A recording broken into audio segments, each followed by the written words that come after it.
Nalgonda Khammam Warangal graduate MLC ఉప ఎన్నికల counting కొనసాగుతోంది. మొదటి ప్రాధాన్యత ఓట్ల లెక్కింపులో 2 రౌండ్లు పూర్తయ్యాయి.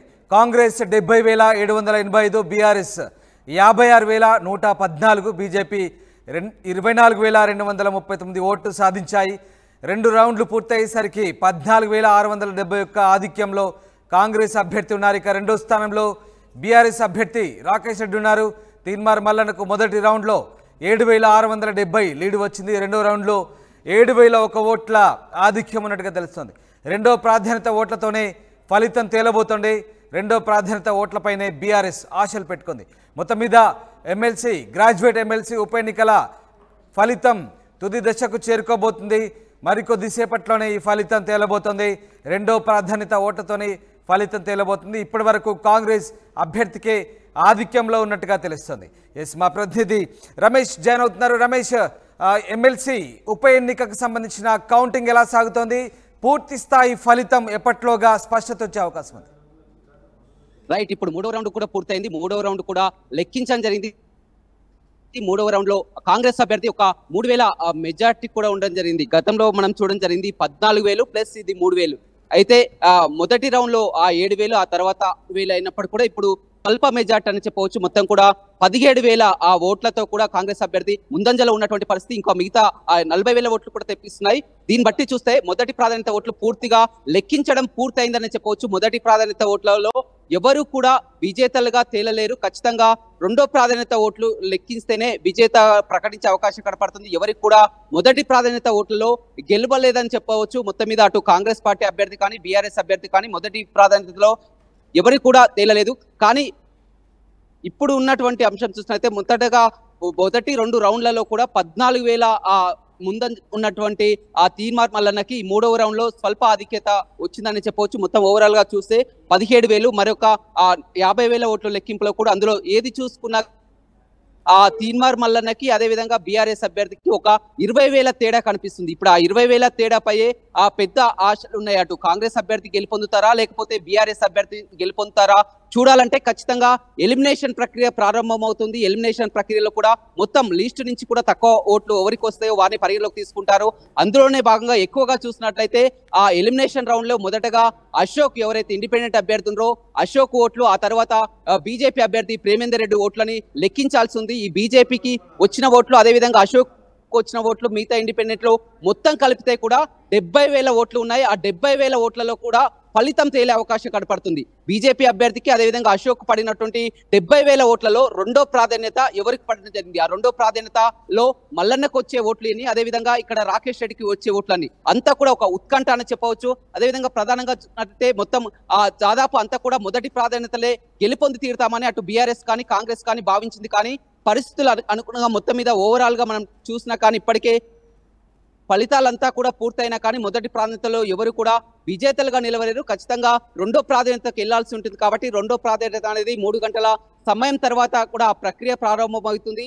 దాదాపు రాత్రి వరకు కూడా కొనసాగే అవకాశం కనపడుతుంది. రాత్రి తర్వాతనే కాంగ్రెస్ అభ్యర్థి చింతపండు నవీనే కాస్త ఆధిక్యంలో ఉన్నట్టుగా మనకు కనబడుతోంది. సో ఓవరాల్ గా ఆ డిఫరెన్స్ ఎంత ఉంది అంటే బీఆర్ఎస్ అభ్యర్థి రెండో స్థానంలో ప్రస్తుతం కొనసాగుతున్నప్పటికీ కూడా ఏమైనా ఎక్స్పెక్టేషన్స్ ఉన్నాయా? ఒకవేళ ఇవాళ రాత్రి వరకు కూడా పూర్తి స్థాయి అన్ని రౌండ్లు కూడా కౌంటింగ్ అయిపోయే వరకు ఆయనకు ఏమైనా ఆశాజనకంగా కనబడుతుందా? సో ఏం జరగబోతుంది, ఎలాంటి స్పష్టత రాబోతుంది? ఖచ్చితంగా ఏంటంటే ఒక టెన్షన్ అయితే ఉంది. ఎవరు గెలుపు అనేది కూడా డిసైడ్ కాలేనటువంటి పరిస్థితి. ఎందుకంటే వీరిద్దరి ఉన్నటువంటి మధ్య వ్యత్యాసం మనం ఒకసారి పరిశీలించినట్లయితే మొదటి రౌండ్ లో 7,600 ఓట్లు రావడం జరిగింది. ఆ తర్వాత 6,000 జరిగింది. 2 రౌండ్లు కలిపి కూడా 14,671 మెజార్టీ రావడం జరిగింది. ఆ తర్వాత మూడవ రౌండ్ చూస్తే 3,000 వరకు అంటే 17,000 ఓట్లు. ఆ తర్వాత 50,000 ఓట్లు పరిగణించింది కాబట్టి అందులో ఒక 2,000 ఓట్లు వేసుకున్నా కానీ ఏదేమైనప్పటికీ కూడా 20,000 ఓట్ల తేడా ఉంది. వీళ్ళిద్దరి మధ్య కూడా వ్యత్యాసం కాంగ్రెస్ అభ్యర్థి అదేవిధంగా బీఆర్ఎస్ అభ్యర్థికి ఉన్నటువంటి వ్యత్యాసం 20,000 తేడా ఉంది. 20,000 కాంగ్రెస్ అభ్యర్థి అధికంగా ఉన్నప్పటికీ కూడా రెండో ప్రాధాన్యత ఓట్లు అనేది చాలా కీలకం కానుంది. రెండో ప్రాధాన్యత ఎలిమినేషన్ ప్రక్రియలో అటు అశోక్ కానీ అదేవిధంగా బీజేపీ అభ్యర్థి ఇద్దరికి కలిపి కూడా మిగతా అభ్యర్థులు కలిపి కూడా 70,000 ఓట్లు కూడా పోలయ్యాయి. ఆ 70,000 ఓట్లని రెండో ప్రాధాన్యతని లెక్కిస్తేనే ఫలితం తేలే అవకాశం కనపడుతుంది. అయితే ఇందులో ఉన్నటువంటి ప్రకారం బీఆర్ఎస్ మాత్రం చాలా వరకు రెండో ప్రాధాన్యత బీజేపీకి వేసిన అభ్యర్థులంతా కూడా ఎక్కువగా ఒక 70% తమకే వేశారని, అదేవిధంగా కాంగ్రెస్ పార్టీ అశోక్ పడ్డటువంటి ఓట్లు రెండో ప్రాధాన్యత ఓట్లు తమకే పడ్డాయని, ఆల్రెడీ ఒక 20,000 లీడ్ ఉన్నాం కాబట్టి గెలుస్తామని చెప్తున్నప్పటికీ కూడా ఒక ఉత్కంఠ వాతావరణం. ఎందుకంటే రెండో ప్రాధాన్యత డిసైడింగ్ ఫ్యాక్టర్ అని చెప్పవచ్చు.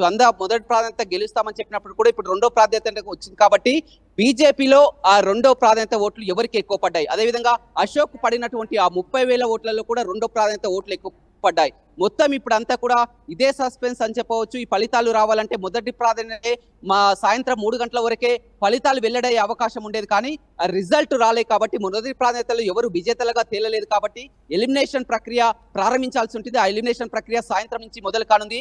రాత్రే ఫలితం వచ్చే అవకాశం కనపడుతుంది. మరొకసారి కూడా రుజువైందని చెప్పవచ్చు. గతంలో కూడా మనం చూడడం జరిగింది. రెండో ప్రాధాన్యత ఓట్లతోనే అప్పుడు గెలుపొందినటువంటి పల్లా రాజేశ్వర రెడ్డి కానీ రెండో ప్రాధాన్యత గెలుపొందడం జరిగింది. ఇప్పుడు కూడా అదే విధమైనటువంటి ఎన్నిక కానీ పోటాపోటీగా కొనసాగింది. మనం ముందు నుంచి కూడా చూస్తున్నాం. మొత్తం 3,46,000 ఓట్లు 3,36,000 ఓట్లు పోలైతే ఎక్కువగా గతంలో 20,000 ఓట్లు కూడా ఇన్వాలిడ్ అయితే ఈసారి అదనంగా మరొక 5,000-6,000 ఓట్లు కూడా ఇన్వాలిడ్ అయినటువంటి పరిస్థితి. ఆ 26,000 ఓట్లు ఇన్వాలిడ్ తీసేసిన కానీ 3,10,000 ఓట్లు ఆ పరిగణలోకి రావడం జరిగింది. 3,10,000 ఓట్లలో ఆ కోటా చూసినట్లయితే 50% అంటే 1,55,000 ఓట్లు ఎవరు సాధిస్తే వారే విజేతగా ప్రకటిస్తారు. కానీ ఇప్పుడు 1,55,000 ఓట్లు ఎవరు కూడా వచ్చినటువంటి పరిస్థితి లేదు. ఎందుకంటే కాంగ్రెస్ అభ్యర్థికి 1,15,000 ఓట్లు, అదేవిధంగా బీఆర్ఎస్ అభ్యర్థికి 1,00,000 ఓట్లు ఉన్నా కానీ ఎవరు కూడా కోటాను రీచ్ కాలేదు కాబట్టి ఎలిమినేషన్ ప్రక్రియ ప్రారంభం కాబోతుంది. ఆ ఎలిమినేషన్ ప్రక్రియలో కీలకం కానున్నారు. బీజేపీకి పడినటువంటి రెండో ప్రాధాన్యత ఎవరికి వేశారని ఒక సస్పెన్స్ నెలకొల్తుంది. ఎవరికి వారు కూడా రెండో ప్రాధాన్యతపై కూడా ఆశలు పెట్టుకున్నటువంటి పరిస్థితి కనిపిస్తుంది. ఈ ఎమ్మెల్సీ ఎన్నిక కౌంటింగ్ అనేది కూడా చాలా వరకు ఎవరికి అర్థం కానటువంటి పరిస్థితి. ఎందుకంటే చాలా వరకు నిన్నటి నుంచి కూడా చూస్తున్నాం. అంతా కూడా లీడింగ్ లో ఉన్నారు. కాంగ్రెస్ అభ్యర్థి లీడింగ్ లో ఉన్నారు, బీఆర్ఎస్ అభ్యర్థులు లీడింగ్ ఉన్నారు. లీడింగ్ లో ఉన్నటువంటి వ్యక్తే గెలుస్తారని భావిస్తారు. కానీ మొత్తం కూడా కౌంటింగ్ ను పరిశీలించినట్లయితే ఆ కోటా అనేది పోలైనటువంటి 50% ఓట్లలో 50% ఓట్లు వచ్చిన వారిని విజేతలుగా ప్రకటిస్తారు. ఆ 50% రాలేనట్లయితే ఎలిమినేషన్ ప్రక్రియ ఉంటుంది. ఆ ఎలిమినేషన్ ప్రక్రియలో రెండో ప్రాధాన్యత ఓట్లు ఎవరికి అధికంగా వస్తాయో వారిని విజేతగా ప్రకటించే అవకాశం కనపడుతుంది. మొదటి ప్రాధాన్యత ఓట్లలో కాంగ్రెస్ పార్టీ అభ్యర్థి ముందంజలో ఉన్నప్పటికీ కూడా రెండో ప్రాధాన్యత ఓట్లు కూడా అదే విధంగా వస్తాయని చూడాల్సింది. ఏదేమైనప్పటికీ కూడా ఆ రాత్రి తర్వాతనే ఫలితం వచ్చే అవకాశం అయితే కనపడుతుందని చెప్పవచ్చు. Right, thanks for the update Ramesh. ఇది మొత్తం మీద ఎమ్మెల్సీ ఉప ఎన్నికల కౌంటింగ్ ఇంకా జరుగుతోంది. మొదటి ప్రాధాన్యత ఓట్ల లెక్కింపులో 2 రౌండ్లు పూర్తయ్యాయి. 2 రౌండ్లు పూర్తయ్యేసరికి 14,671 ఓట్ల ఆధిక్యంలో కాంగ్రెస్ అభ్యర్థి నవీన్ కొనసాగుతున్నారు.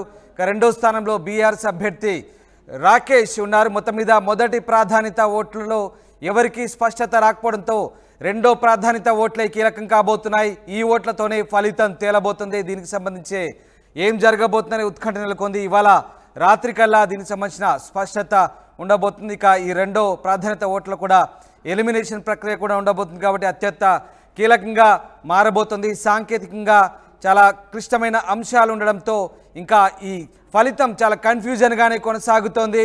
ఇవాళ రాత్రికల్లా రెండో ప్రాధాన్యత ఓట్ల ద్వారా ఎవరు విజేత అనేది తేలబోతోంది.